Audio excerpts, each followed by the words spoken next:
Damas y caballeros, vamos a tratar el segundo tema, que es la patología del tubo digestivo, o dentro de todo este capítulo, pero vamos a hablar de las lesiones gástricas, de la patología gástrica, haciendo hincapié desde este momento en que yo voy a tratar las lesiones que no son o que no tienen relación con el cáncer gástrico, ya que es un tema exclusivo de otro docente.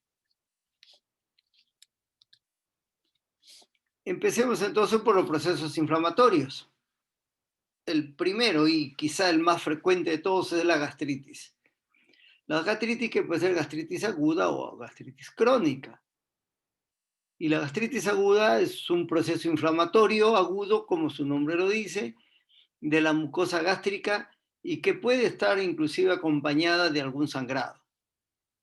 Se puede producir erosiones en la mucosa, pero puede extenderse a tejidos más profundos y llegar a formar propiamente una úlcera, como veremos también en el transcurso de esta reunión. Como quiera que haya agresión y hay lesión tisular o celular con necrosis de células, esto lógicamente va acompañado de una reacción inflamatoria, aguda preferentemente si es que estamos hablando en el primer estadio de las lesiones, y posteriormente puede haber hasta hemorragia significativa o microhemorragia. Vale decir a estas alturas también, decirles que el diagnóstico de gastritis, tanto aguda como crónica, es, diríase, un término no exclusivamente, pero sí, de un sustento histopatológico definido. Los hallazgos que puede haber en la endoscopía y ponen algún diagnóstico sugestivo así también de gastritis aguda, o en todo caso descartes de gastritis aguda o gastritis crónica. Entonces hacemos ese hincapié para que cuando tengamos nosotros en el transcurso de la reunión, hablamos desde el punto de vista histopatológico. ¿Cómo vemos la gastritis aguda? Macroscópicamente, si tengo la oportunidad de verlo, o endoscópicamente, como probablemente ustedes lo van a ver en detalle cuando hagan sus clases con los profesores de gastroenterología, se caracteriza por hemorragias petequiales, un punteado pequeñito a veces, que no es perceptible tan fácilmente, salvo que sean un poquito mayores, ¿no? Puede estar entre 1 y 5 milímetros, y 25 milímetros, perdón, y con el endoscopio, lógicamente, ellos también tienen su posibilidad de ampliar imágenes, en fin. En la microscopía, que es lo que concierne a nuestro curso, se ven erosiones focales o difusas, signo de hemorragia o evidentemente hemorragia en ese momento, y característicamente infiltrado inflamatorio con polinucleares, como cualquier proceso agudo. Y también, de acuerdo a la agresión que se tenga o al tiempo transcurrido, una vez que se ha producido la injuria, lógicamente el organismo se defiende y es muy posible encontrar hiperplasia reactiva o regenerativa en ese momento porque está reaccionando a la agresión, cualquiera sea esta la causa desencadenante. La patogenia, ¿qué factores son los que ayudan a que esto se produzca? Consumo de antiinflamatorios, y ustedes saben la libertad que hay ahora en la adquisición o ir a las farmacias para la automedicación. Entonces, hay un consumo a veces excesivo de antiinflamatorios ya desde hace bastante tiempo en todas las latitudes, ¿eh? Son de medicamentos de venta libre. Otros mecanismos u otros, dirías en este caso, hábitos nocivos es el alcoholismo, el hábito de fumar también, la terapia con antineoplásicos, a lo que bueno, ya no podemos escapar porque no son factores que uno los puede controlar. En caso de sepsis, un estrés importante también. y algunos casos con fines suicidas o de autoeliminación, dirías, ¿eh? Y otro proceso que también condiciona que se lesione la mucosa gástrica son los mecanismos de baja tensión arterial que producen isquemia y las mucosas, no solamente del estómago, sino prácticamente de todo el tubo digestivo, son muy susceptibles a la isquemia.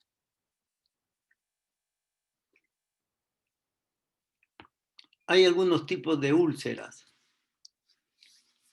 dentro de las gastritis agudas. Unas úlceras que se conocen de estrés relacionadas con estadios de shock en caso de sepsis y traumatismo grave. No es de extrañar que más de una vez en pacientes que están hospitalizados por problemas sépticos o en estados muy estresantes, consuntivos a veces, un signo de alarma muy importante y de gravedad a veces es que comience a aparecer sangrado digestivo. Dentro de las úlceras que se producen por estos estadios, se conocen las úlceras de Curling con nombre propio ya, este epónimo, cuando usualmente se localizan en duodeno y están relacionadas con quemaduras o traumatismos graves, se conocen como las úlceras de Curling. Úlcera de Cushing se les conoce así también a unas úlceras que pueden tener localización gástricas, duodenales o esofágicas, o las tres a la vez.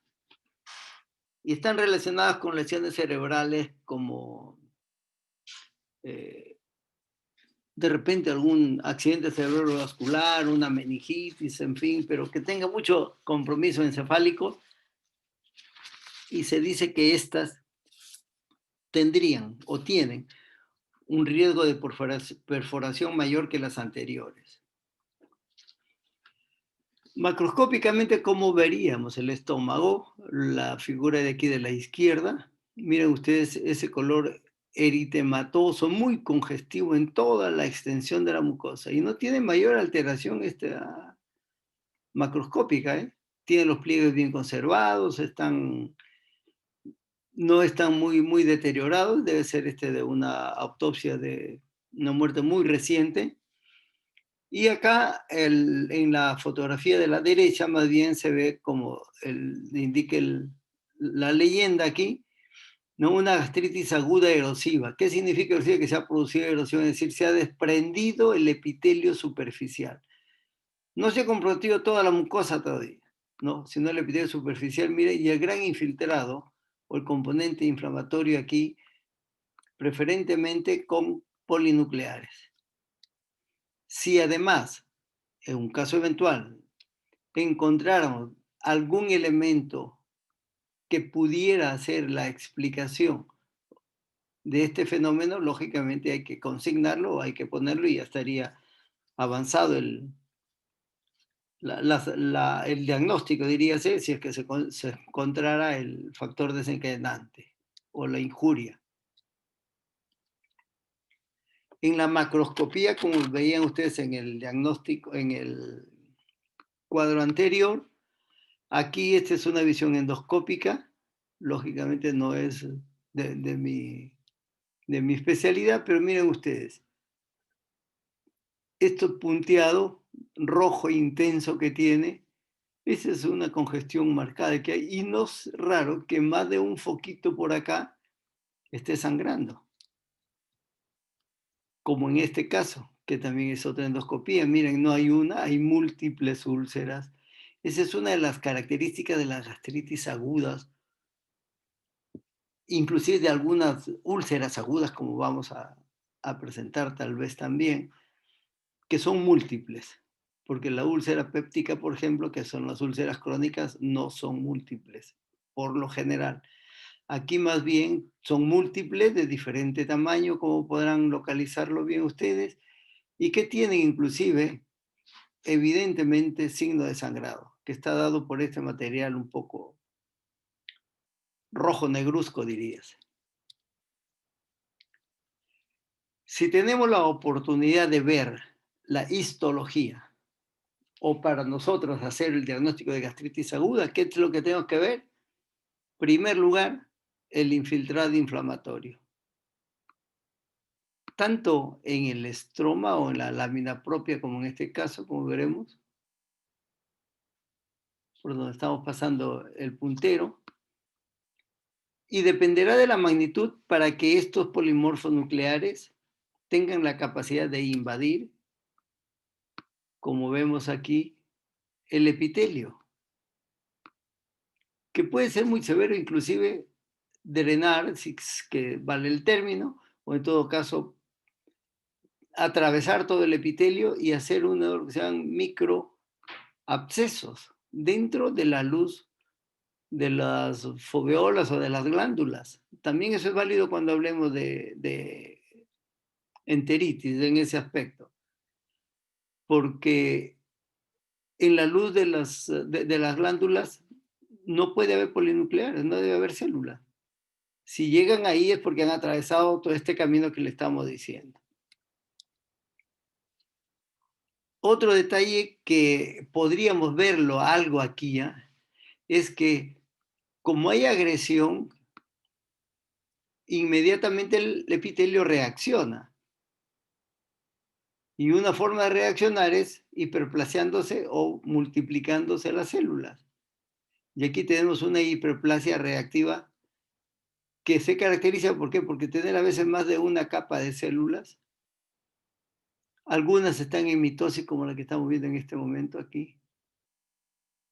Acá parece también tener otra mitosis.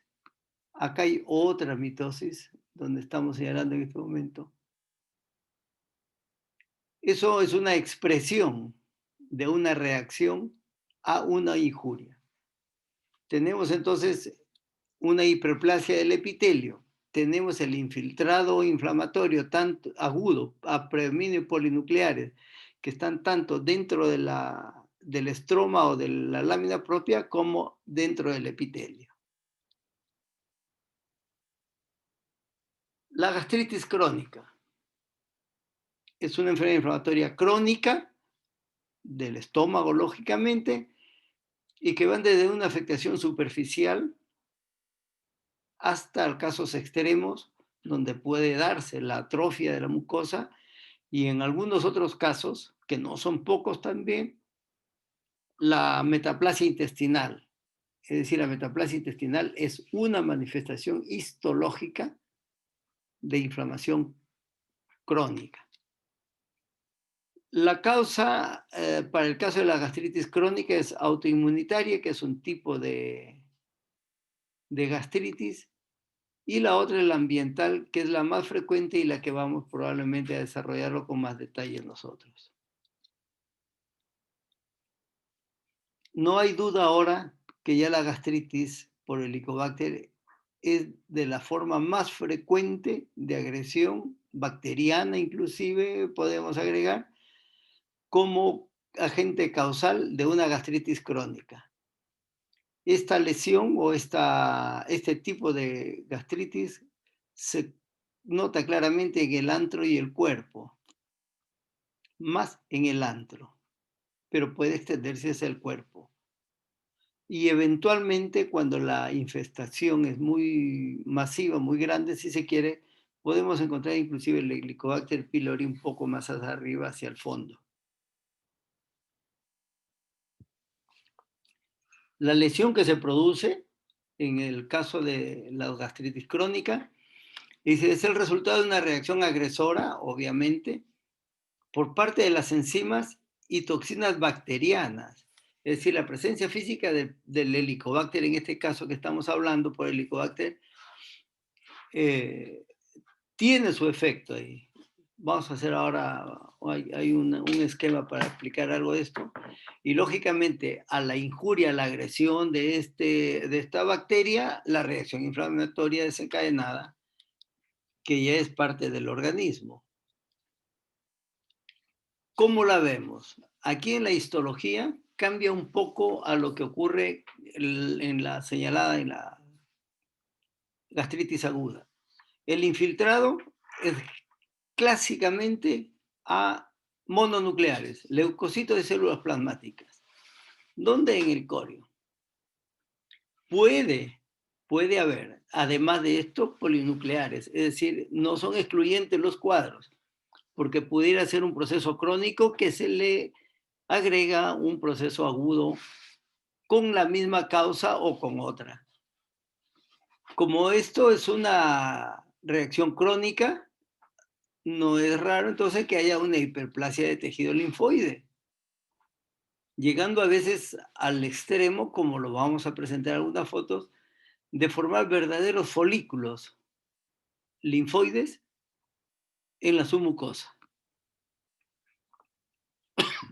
Algunos neutrófilos en la región del cuello se pueden encontrar, y de acuerdo también a la agresión o al tiempo transcurrido, obviamente puede ir un poco hacia la atrofia o a la pérdida de algunas glándulas.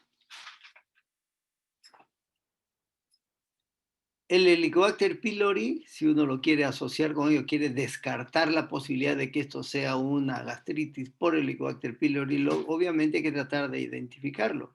Y esto ya con un poco de experiencia, no es muy difícil verlo si es que hacen buenos cortes, inclusive pueden reconocerse estos gérmenes en los cortes de hematoxilina y eosina.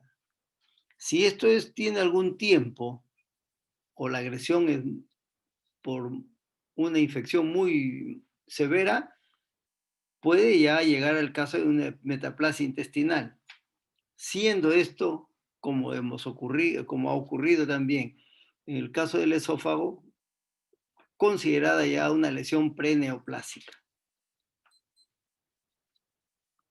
Brevemente verán ustedes aquí una muestra de una biopsia gástrica muy superficial en la fotografía, pero quiero que reparen en esto. Esta es la capa superficial del epitelio, donde estamos pasando. En un momentito vas a cambiar de color al puntero, a ver, de repente nos ayudamos mejor. Vamos a ponerle un verde un poquito más. Ahí está. Y quiero que noten una cosa. Estas células no tienen un citoplasma completo, aparentemente. Es como que si les faltara algo, ¿no? No tienen el techo, dirías. En todo. Y clásicamente en el epitelio superficial. ¿Puede esto extenderse hacia el cuello o las foveas? Pero clásicamente es superficial. ¿Por qué? Porque el Helicobacter pylori vive en el moco sobrenadante sobre la mucosa gástrica. Y aquí, ¿cuáles son estos elementos, estos jóvenes? Son estos bastoncitos, estos puntitos que ustedes están viendo, por donde está en este momento el puntero, por ejemplo.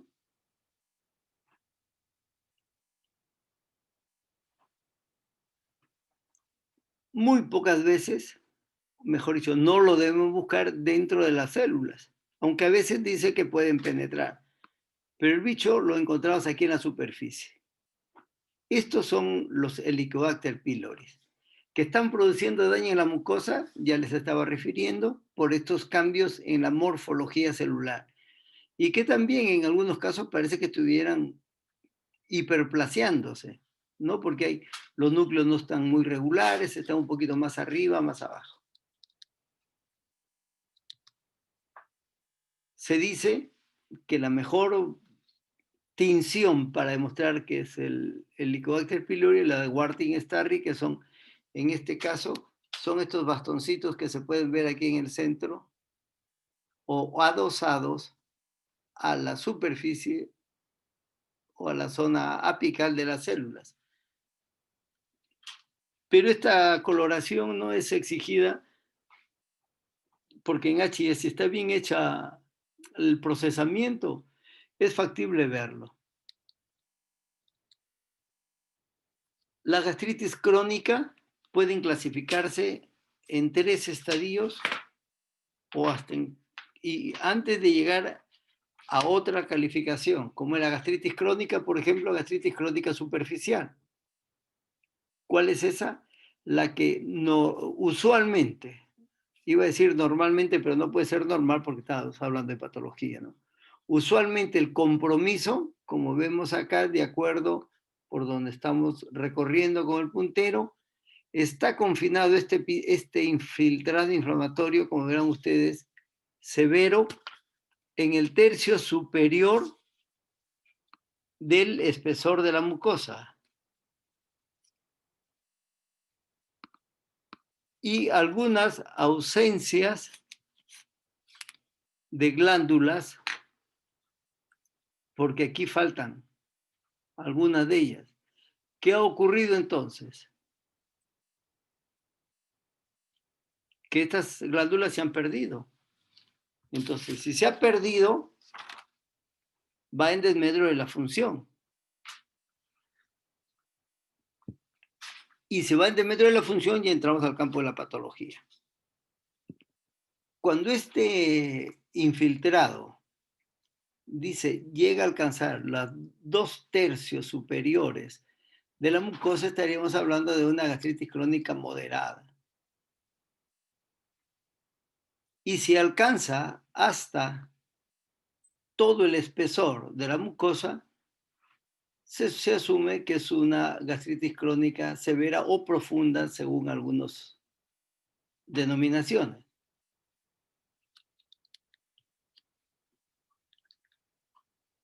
Seguimos aquí en la gastritis crónica y verán ustedes el epitelio superficial, la formación de glándulas, pero en el intersticio o en la lámina propia, como también se le conoce en este caso, el infiltrado inflamatorio, ¿cuál es? Linfomononuclear, células plasmáticas y linfocitos principalmente. ¿Puede haber otros? Sí.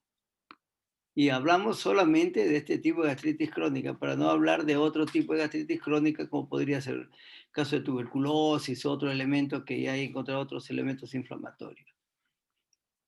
De acuerdo a la intensidad o al tiempo de lesión, ¿qué podemos hacer? Buscar si hay o no atrofia de las glándulas, porque hay que consignarla también.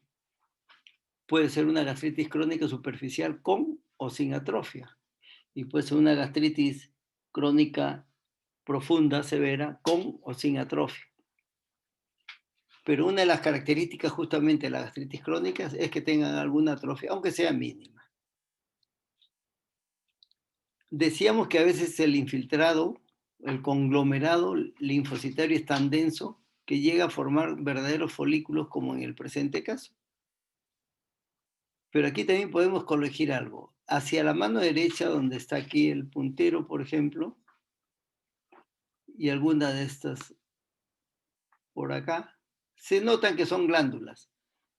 Pero acá deberían haber glándulas y no las hay. Ha sido reemplazado este contingente de células por este infiltrado inflamatorio. ¿Qué ha ocurrido entonces? Atrofia. Nuevamente entramos al círculo vicioso. Atrofia, lógicamente, alteración en la función. Si este proceso es muy largo, ¿qué va a ocurrir? Puede llegar a una atrofia. Y es este espesor del epitelio está muy venido a menos en comparación con lo que ocurre en los otros casos. Prácticamente el espesor de la mucosa está reducida al tercio, diríase. Y cuando nosotros lo vemos, hay mucha escasez o glándulas muy pequeñas. Lógicamente tampoco va a funcionar adecuadamente. Otra expresión inequívoca de gastritis crónica, además del infiltrado inflamatorio que puede verse aquí también en la lámina propia, es el cambio del epitelio tipo gástrico, porque estamos en estómago, hacia un epitelio de tipo intestinal. que es por donde estamos pasando el puntero. ¿Y cómo lo reconozco? ¿Por qué yo digo que es epitelio intestinal? ¿O por qué yo digo que esto me parece intestino? Bien, porque yo recuerdo que la histología, estas células o estos espacios, si se quiere, para hablarlo de manera figurada, por ejemplo, donde está el puntero, y todas estas de acá, más todas las demás que se le parecen, no son células normales del epitelio gástrico. Estas son las clásicas células intestinales. Por eso se conoce como una metaplasia intestinal. Y además, si tuviéramos una opción de recorrer con mayor aumento esta zona, la zona apical de esta zona, podemos ver tranquilamente el ribete en cepillo, que es propio del intestino, porque es una mucosa, un epitelio tipo absortivo, que de esas características no las tiene el estómago. Además hay otras menores, pero estas son las más saltantes, diríase, que para efecto de nuestra clase creo que es suficiente. Entonces las células caliciformes, que son estas células claras que estamos viendo acá, que aparentemente son espacios vacíos, más el ribete que se le ve, que son la expresión de las microvellosidades, además del infiltrado estromal. Esto es una gastritis crónica con metaplasia intestinal. Si además encontraríamos algún rasgo, algunos cambios displásicos en el epitelio, hay que consignarlo también. Para los casos en donde se sospeche que es una gastritis autoinmunitaria, bueno, pues se hace alguna tinción especial y se puede identificar algunos elementos, en este caso refrigerante, que son unas reacciones para ver lo de la antígeno.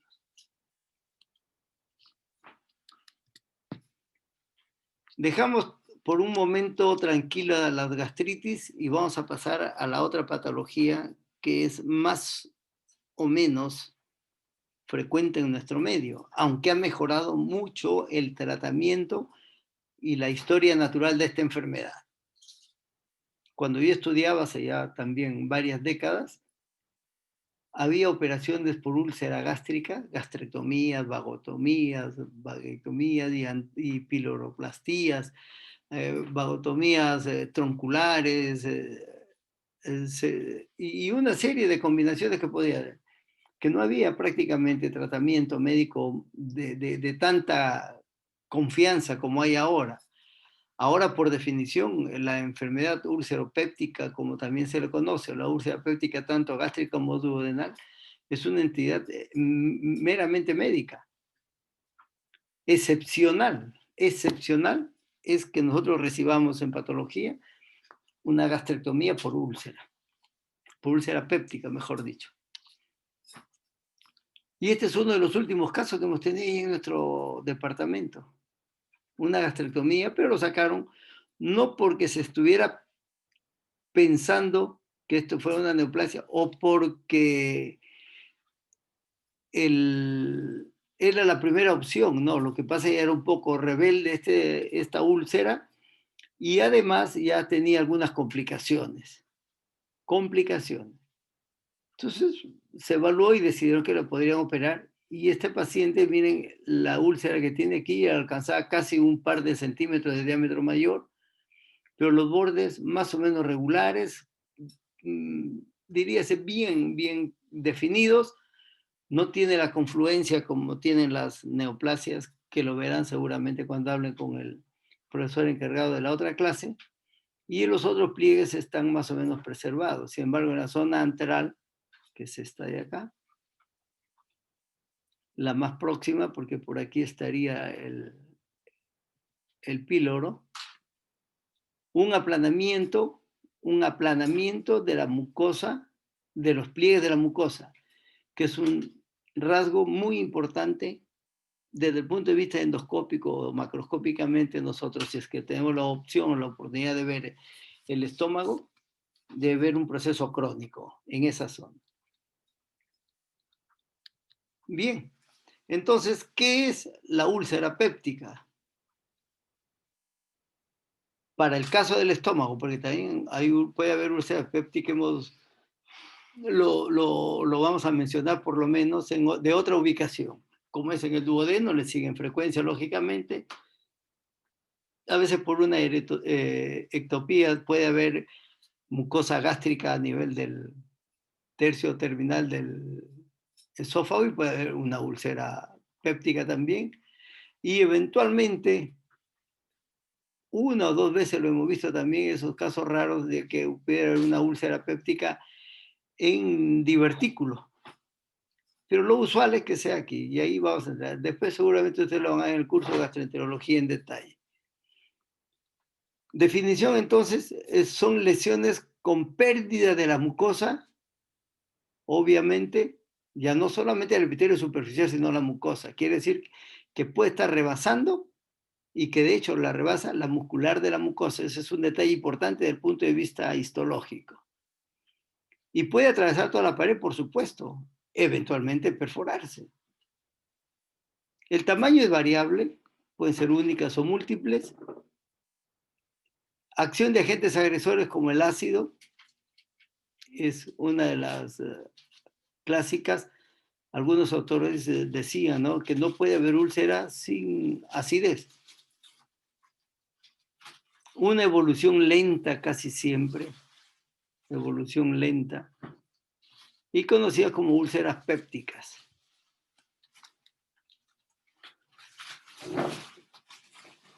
Estos son los factores, o diríase, tanto agresores como factores de protección, y algunos que son factores predisponentes, como son, por ejemplo, el sexo, la incidencia familiar, algunas enfermedades previas que tenga, estadio de artritis reumatoidea, cirrosis, enfermedad pulmonar obstructiva, en fin.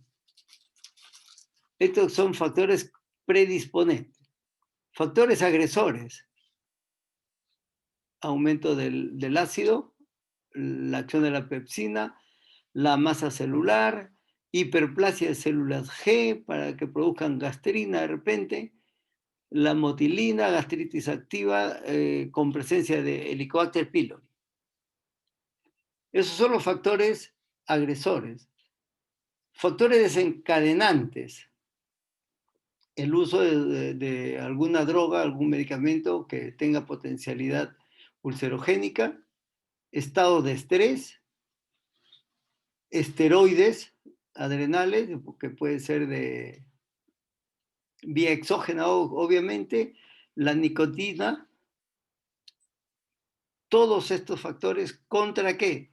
Contra algunos factores protectores, como lo podemos ver acá, que es el moco gástrico, la barrera mucosa, el flujo sanguíneo, resistencia de la mucosa a la agresión, lógicamente, una buena tasa de renovación celular, citoprotección, otros factores humorales, las prostaglandinas, secretina y todas las que están señaladas acá. En resumen, para que ustedes vean cómo es un conjunto que tampoco, como otras entidades, es unifactorial, ¿no?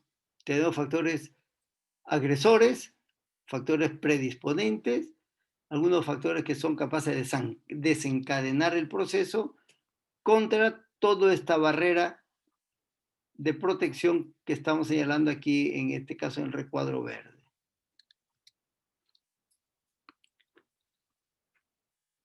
Este es un esquema que es interesante para que lo analicen de una manera muy didáctica. Acá está A y B. A, ¿qué cosa es? La infección por el Helicobacter pylori. Ya lo señalamos y ahora vamos a hacer algún hincapié también en su mecanismo de acción. Reparen aquí los flagelos que tiene, que son múltiples. Y el otro es la ingesta de vía oral u otra vía, por ejemplo, endovenosa, de antiinflamatorios no esteroideos, en este caso representados por... Estos son agentes agresores. Bien. ¿Contra qué van? Contra la barrera del moco con bicarbonato y la capa mucoide, que en este caso es la C. Este es el moco. Si aquí hay moco, el Helicobacter está arriba, entonces no lo toca. No tendría por qué hacerle. Pero como vamos a ver, puede penetrar esta capa y hacer su acción ahí.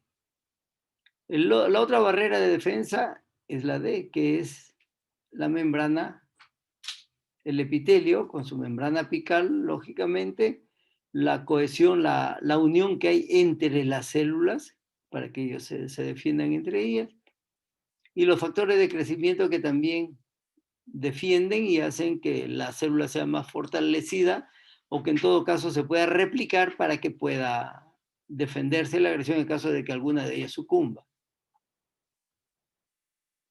Mire, entonces tenemos la barrera, o perdón, una barrera preepitelial propiamente, por encima del epitelio diríase extra histológica, ¿no? Porque está en la cavidad. El epitelio propiamente, en este caso representado por esta columna de células, y algunas otras que son después del epitelio,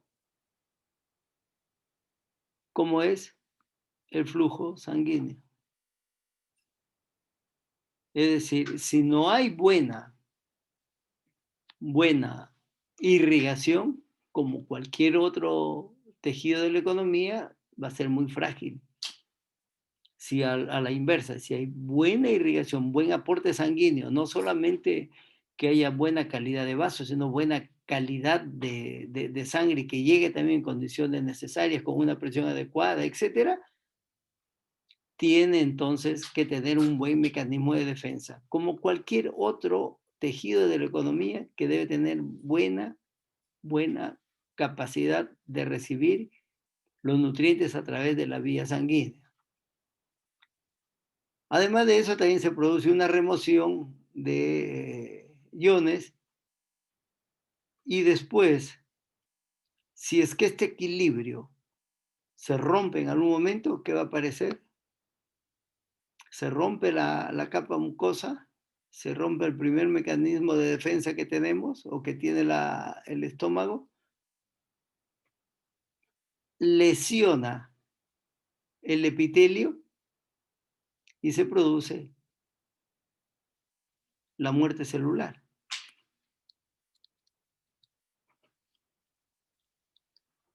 El Helicobacter pylori ya no hay duda de que tiene una asociación directa con la presencia no solamente de úlceras, sino de gastritis crónica también. De aquí tienen este esquema para que ustedes vean. El Helicobacter pylori no penetra el epitelio. Usualmente se le encuentra en la superficie nada más. Tiene una capacidad para formar amoníaco, tratando de metabolizar a través de una ureasa, metabolizar la urea. Y se produce amoníaco. ¿Esto qué hace? Le hace un medio muy favorable para la supervivencia del Helicobacter pylori. Miren ustedes, el otro componente, los flagelos, se mueve con mucha facilidad este bicho. ¿Qué va a ocasionar con esto? Una vez que ya está dentro de la capa mucosa, puede afectar ya un poco más libremente al epitelio. Y si ataca al epitelio, provoca la reacción inflamatoria natural.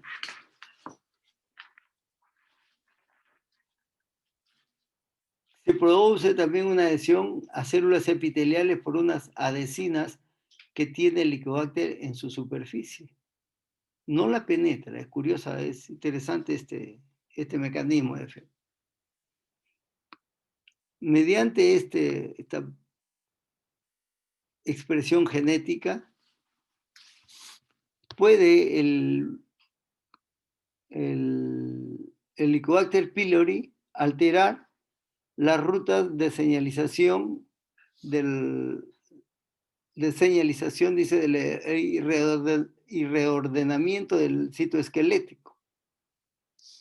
Por otro lado, cuando está siendo agredido, hay una formación de vacuolas de inducción por la presencia del agente que estimulan la apoptosis, provocando ruptura de las uniones entre las células y bloqueo de la respuesta de células T. Todo esto condicionado por la acción de la presencia física y más que por la presencia física, por la acción de enzimas bacterianas.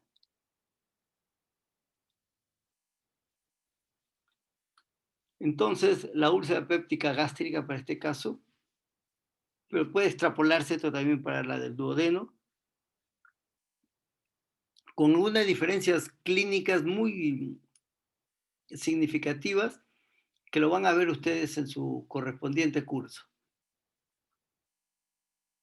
La úlcera, entonces, por definición, es una solución de continuidad de la mucosa, como lo señalábamos antes también, del estómago, del intestino, que rebasa la muscular de la mucosa. Esto es interesante. Muscular de la mucosa. Ese es un término o un principio, si se quiere, histológico, porque si no rebasa la muscular de la mucosa, todavía sigue considerándose desde el punto de vista histológico erosiones. Lógicamente, en este caso, tiene una relación directa con la acción del ácido clorhídrico y la pepsina gástrica y todos los mecanismos de defensa y de ataque que hemos visto en los cuadros anteriores. La ubicación en el estómago generalmente es distal y en el caso del duodeno más bien es proximal. Muy rara vez en mucosa heterotópica, hemos dicho, o en el esófago de Barrett. Lo señalado aquí está un poquito más desagregado, como he dicho, ¿no? Factores protectores, moco, bicarbonato, capacidad de regeneración del epitelio, flujo sanguíneo, producción de prostaglandinas. Lo mismo que hemos visto en el otro esquema, sino que en el otro está sintetizado. Factores agresivos, la presencia de Helicobacter pylori, el uso de AINES, alcohol, tabaco y, lógicamente, en caso de que haya una falta de irrigación. Pues no es de extrañar entonces que un paciente que tiene o está en shock por cualquier causa puede hacer una lesión en el estómago o en el duodeno por baja tensión arterial. La morfología, el tamaño varía entre 2 a 4 centímetros, puede ser más pequeña obviamente. Se nota soluciones de continuidad que penetran más allá de la muscular de la mucosa, insistimos,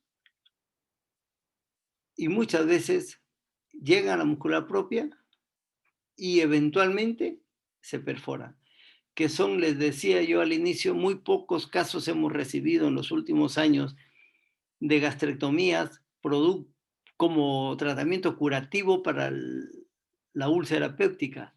Más bien lo que hemos recibido son siempre en menor cantidad que años cuando yo hacía mi residentado y cuando estudiaba, que llegaban más frecuentemente los casos de perforaciones. Ahora son eventuales, que llegan, pero llegan o pacientes ulcerosos operados, pero por complicación de la úlcera. Clásicamente perforación y hemorragia, que es un cuadro muy serio, como tendrán oportunidad de verlo con la doctora Vargas seguramente cuando hagan el curso. Este es un detalle interesante. Sus bordes son netos, por eso insistíamos tanto en la macroscopía que tenemos de ese estómago. Y esto es lo que se estudia. Supongamos que tenemos la oportunidad de examinar de la capa mucosa hacia la serosa, un corte de una úlcera. Bien, primero, lo más superficial, lo que ve el endoscopista, diríase, lo que está en contacto con el contenido, Es una capa de exudado fibrino purulento. Lógicamente, si es que es una úlcera, pues tiene que haber un infiltrado, ¿no es cierto? Y un exudado fibrino purulento, porque ahí está el orificio. Inmediatamente por debajo de esta capa hay un tejido necrótico. Por debajo de ella, como esto es un proceso crónico, porque hablamos de un proceso crónico, habrá la lucha y el tejido de granulación que trata de cicatrizar o de contrarrestar la agresión que está viniendo de arriba. No nos olvidemos que tejido de granulación es proceso cicatricial. Si ya se da el proceso cicatricial y ya se da la fibrosis, viene la fibrosis, que es la capa más profunda, y no nos olvidemos que fibrosis significa cicatriz y presencia de mucho fibroblasto y tejido conjuntivo, no funcional, porque pudiera ser que la lesión llegue hasta la capa muscular, entonces esa zona, que era capa muscular, ahora está reemplazada por tejido fibroso, cicatricial.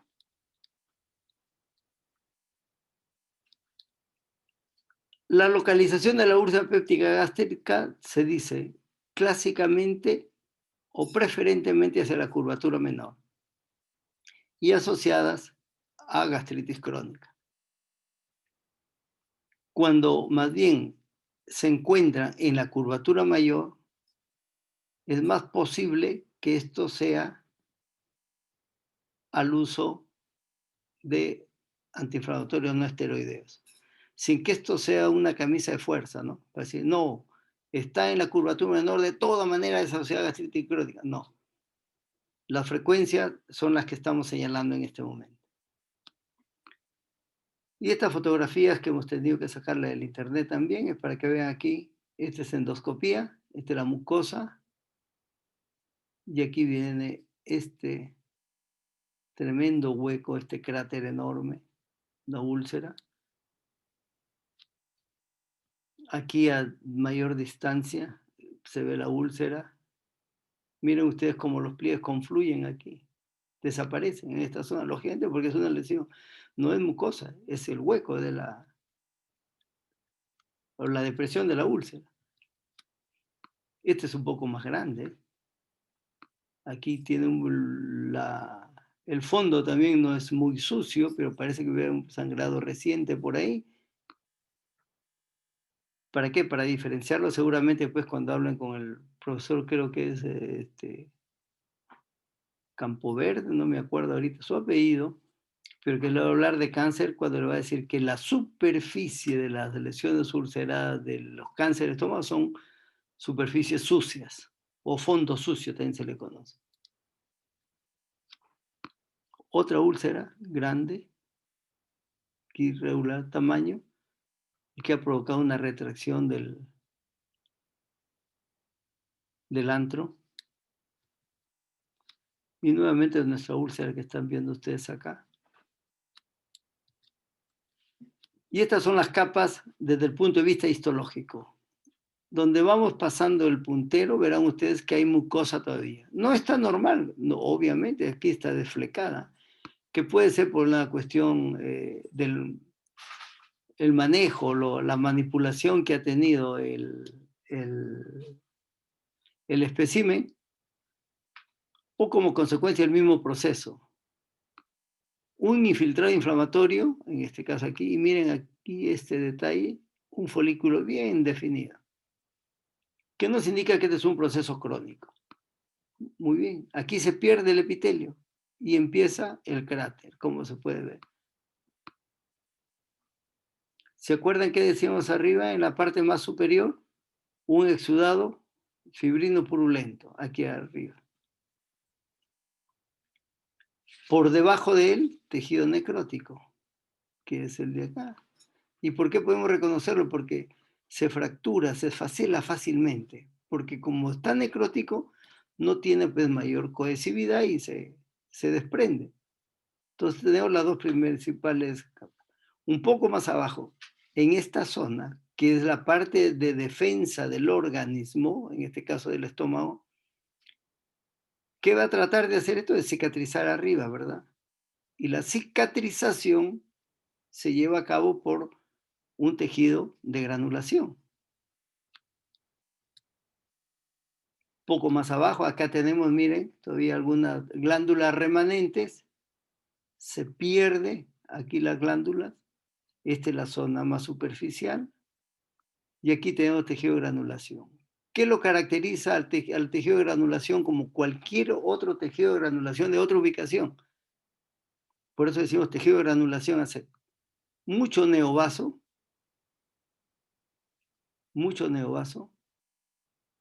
infiltrado inflamatorio crónico y agudo, puede ser mixto, mejor dicho, mucho fibroblasto y fibroblasto joven. ¿Por qué? Porque son los elementos celulares que van a dar la cicatrización o van a aportar la materia prima para la fibrosis. Y si tuvieron la oportunidad de ver en la parte profunda de la úlcera, antes de que se perfore, obviamente, aquí estamos en la capa serosa.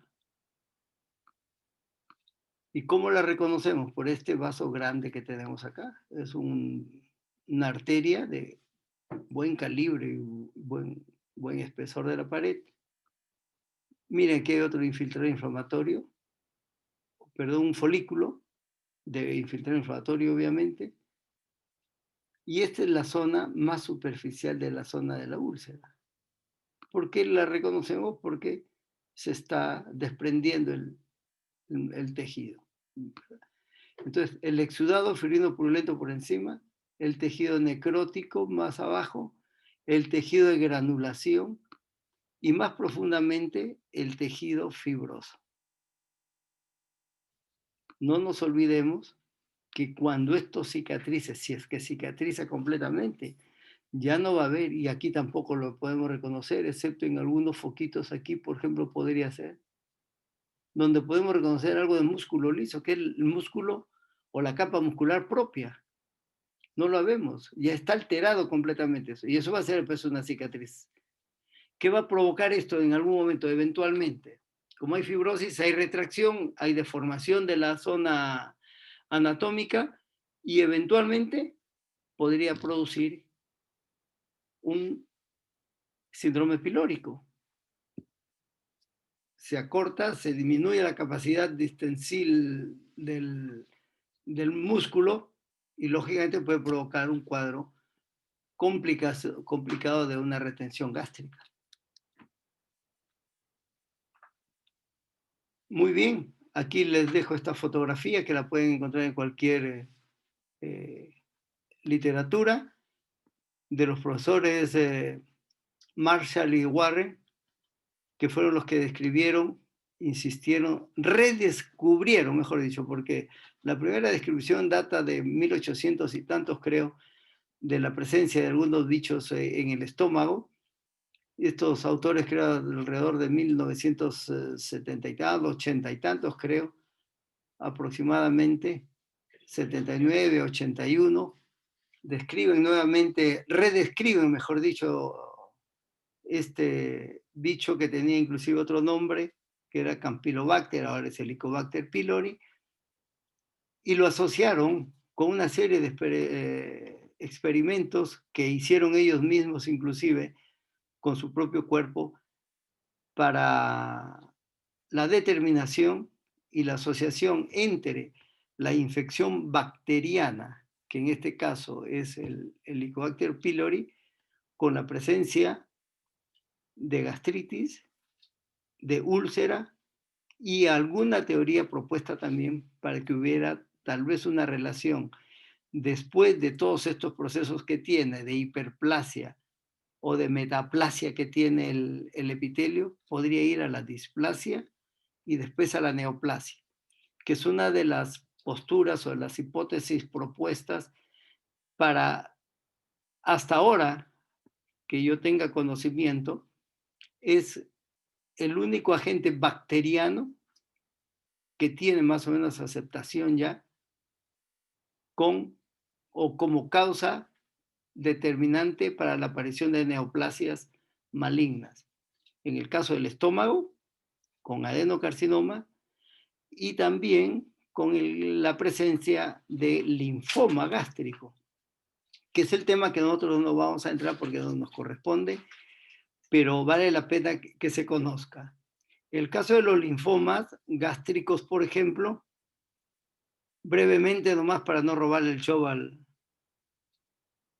al profesor encargado del tema de cáncer, esto se llega, entre comillas, a comprobar si se quiere o hacer la prueba terapéutica.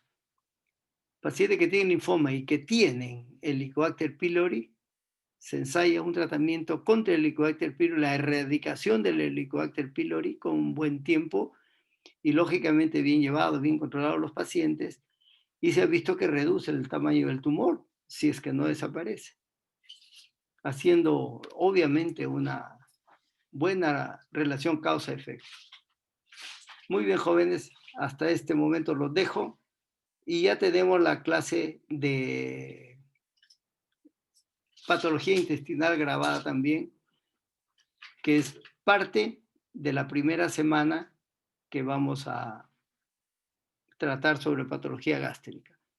Disculpen que esto sea un poco extenso, pero como dije también en la reunión, en alguna otra reunión, este tema, patología de tubo digestivo, se trataba en 3 sesiones. Las razones ahora han cambiado, o las condiciones, y tenemos que hacerlo solo en 2 reuniones. Hasta luego.